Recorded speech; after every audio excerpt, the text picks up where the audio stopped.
vidéo sur la fatigue, je vous ai donné des indications pour déterminer les sources de fatigue, qu'elles soient extérieures ou internes, pour trouver ce qui peut vous régénérer, vous booster avec différentes activités et ce qui apaise. Aujourd'hui, je vous parle de l'alimentation. L'alimentation qui peut être source de fatigue et notamment une alimentation qui va intoxiquer notre organisme. Alors, qu'est-ce que c'est qu'un terrain intoxiqué? Ça va être un terrain qui est surchargé en toxines. Et les toxines sont des résidus, des déchets de dégradation de l'alimentation, des déchets de dégradation de ce que l'on peut respirer. Les bactéries, nous hébergeons des milliards de bactéries, certaines qui travaillent pour nous et d'autres qui travaillent pour elles. Et quand elles travaillent pour elles, bien souvent c'est contre nous. Donc tous ces déchets, toutes ces toxines vont venir encrasser notre organisme et être source de fatigue. Alors, l'alimentation. Quel type d'alimentation va produire des toxines en excès? Ça va être l'alimentation industrielle, un excès de ce qu'on appelle la malbouffe, les fast-food, tout ce qui est aliments ultra transformés. Alors, c'est quoi la différence entre des aliments transformés, ultra transformés?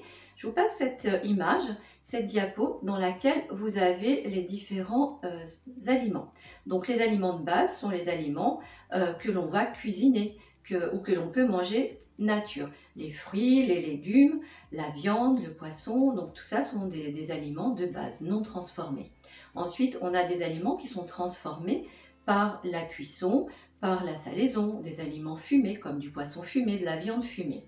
Ensuite, ces aliments ultra transformés sont des aliments toujours industriels, qui sont toujours emballés. Ça peut être tout ce qui est biscuits, gâteaux, viennoiseries emballées, des barres de céréales, des barres chocolatées, des glaces par exemple, des crèmes glacées ou des plats cuisinés. Donc ces aliments ultra transformés, si vous regardez la liste des ingrédients, vous constatez qu'elle est assez longue. Il y a toujours au moins 5 ingrédients, sinon plus. Et dans la liste des ingrédients, eh bien, vous en trouvez que vous ne connaissez pas. Vous ne savez pas ce que c'est, tous ces éléments-là. Donc, ce sont des aliments qui vont avoir du mal à être digérés, à être assimilés par notre organisme. Eh bien, tout ça, tout ce qui n'est pas assimilé, ça va faire des poubelles. Et ces poubelles, eh bien, on peut avoir du mal à les vider. Ensuite, ce terrain intoxiqué peut être lié aussi à un excès de viande. Donc tout ce qui est aliment, tout ce qui est carné, ça va produire des déchets, notamment des déchets acides. Et ces résidus-là, notre organisme va avoir un petit peu de mal à les traiter, à les éliminer si on apporte trop de viande. D'ailleurs, les recommandations nutritionnelles nationales nous disent de consommer de la viande rouge 2 fois par semaine maximum. À côté de ça, on peut manger de la viande blanche qui produira moins de résidus, de déchets, du poisson, des œufs. Tout ça, ça va nous apporter des protéines ou bien des protéines d'origine végétale. Donc des protéines à base qu'on va trouver dans des céréales, dans les légumes secs. Quels sont maintenant les symptômes d'un terrain intoxiqué? On va les retrouver à différents niveaux, sur différents types d'organes. Déjà au niveau du système digestif. Qu'est-ce qui va éliminer les déchets? C'est le foie. Le foie, c'est notre filtre, notre station d'épuration. Et quand on a trop de déchets accumulés, on peut avoir des symptômes tels que des nausées, la langue blanche pâteuse, la laine chargée, des troubles intestinaux, des ballonnements, des maux de ventre, des épisodes de diarrhée ou de constipation.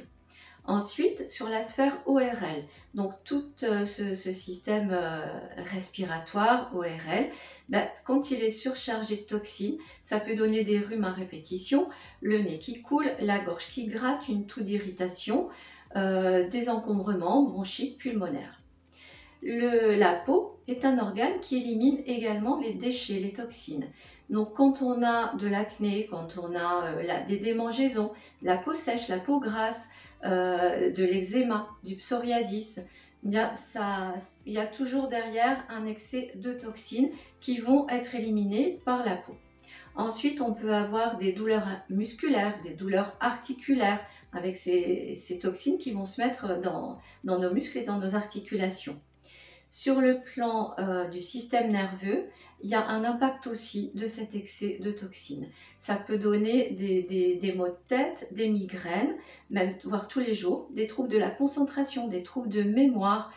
Ça peut donner aussi cet état de fatigue intérieure. C'est pas cette fatigue quand on a bien travaillé ou qu'on a fait une activité physique en extérieur où le corps est fatigué. C'est plus une fatigue mentale, bien souvent.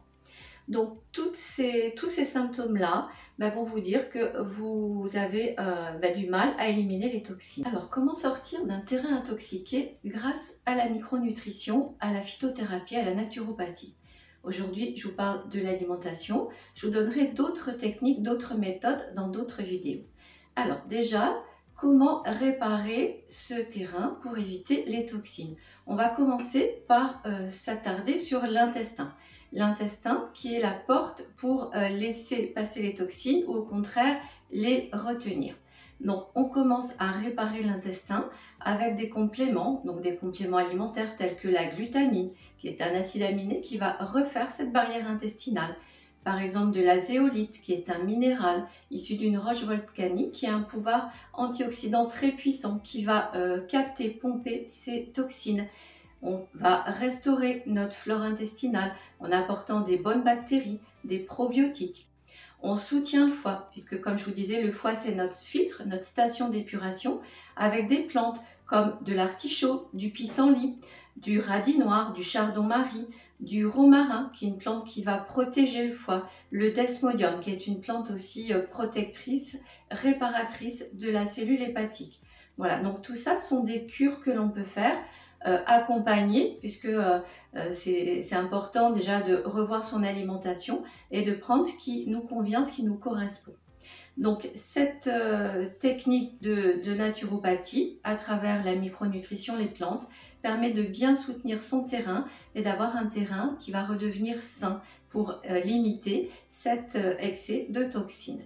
Donc dans les prochaines vidéos, je vous parlerai d'autres méthodes comme l'activité physique. Même avant la prochaine vidéo, l'activité physique par la respiration permet d'éliminer des toxines. Donc en attendant, vous pouvez vous concentrer sur l'alimentation et si besoin, me contacter pour des informations plus personnelles. Vous pouvez retrouver sur ma chaîne YouTube les précédentes vidéos dans lesquelles je vous parle de l'équilibre alimentaire tout au long de la journée. La première sur la fatigue et puis les suivantes qui vont parler également de la fatigue. Et sur mon site internet, vous avez des articles de blog qui vous donnent également des informations. Et dans ma boutique en ligne, vous pouvez retrouver dans mes bonus nutrition et bien-être, des conseils nutritionnels, des menus, des recettes accessibles gratuitement. Je vous dis à bientôt pour la prochaine vidéo.